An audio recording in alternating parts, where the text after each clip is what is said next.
I began this project with just using a sphere from the 3D tool palette and converting it to a mesh.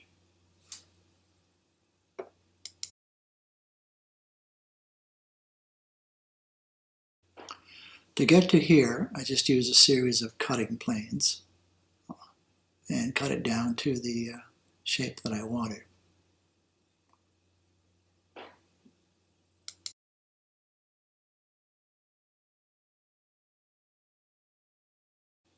Using the 3D polygon tool, I picked off all the curves, all the vertical and horizontal curves.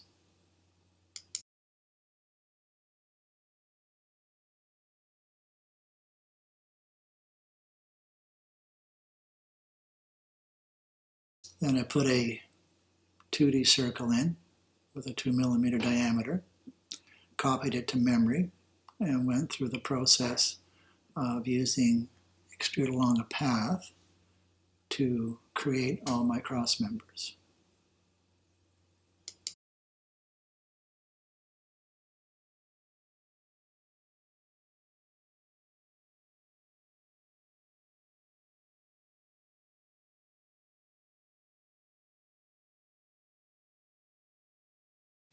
When I completed all of the extrude along a paths, I copied this version to a new layer and increased the size of the circle to 3mm. And then selected all of these and did an add solid. From here, I went back to my original mesh and created a symbol of a sphere with a 6mm diameter and picked off all the points.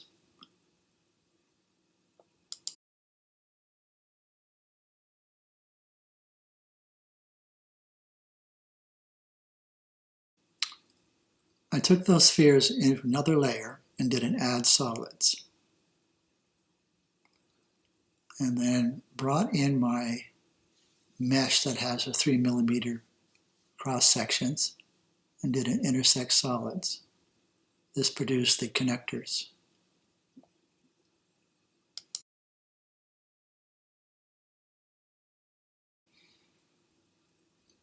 I took the connectors and overlaid them on the original mesh that had the 2mm cross sections.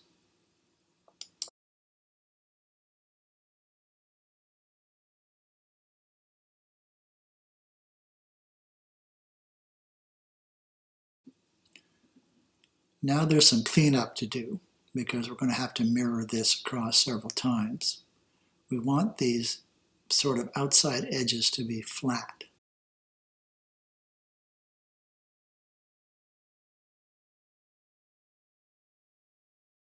Before proceeding, I took the connectors and converted them to generic solids.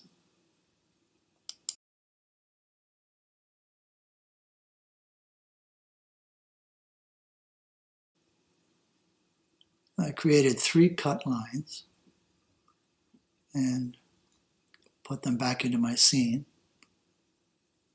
and then just use the cut tool to cut all the edges.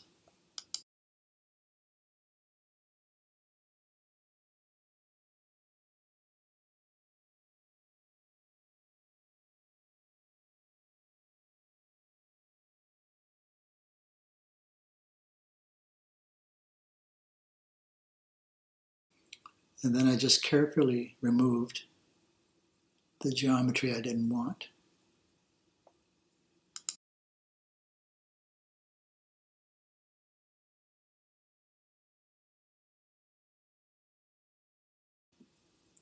From this point, you can just mirror the sections you want as to whether you want a dome or a full sphere.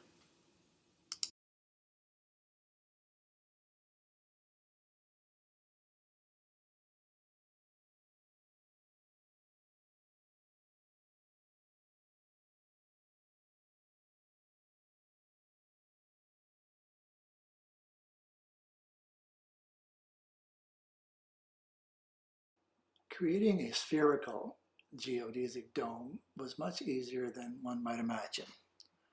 This is one piece. It's created the same way the first one was created. But if I go back in time here, you'll see that I have two spheres.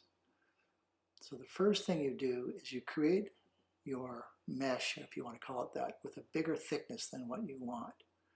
And then I just simply used subtract solids on the inside, and then came out and used a hollow sphere for the top and did subtract solids. And that's how you create that mesh, and you go through the process of duplicating it as we did earlier.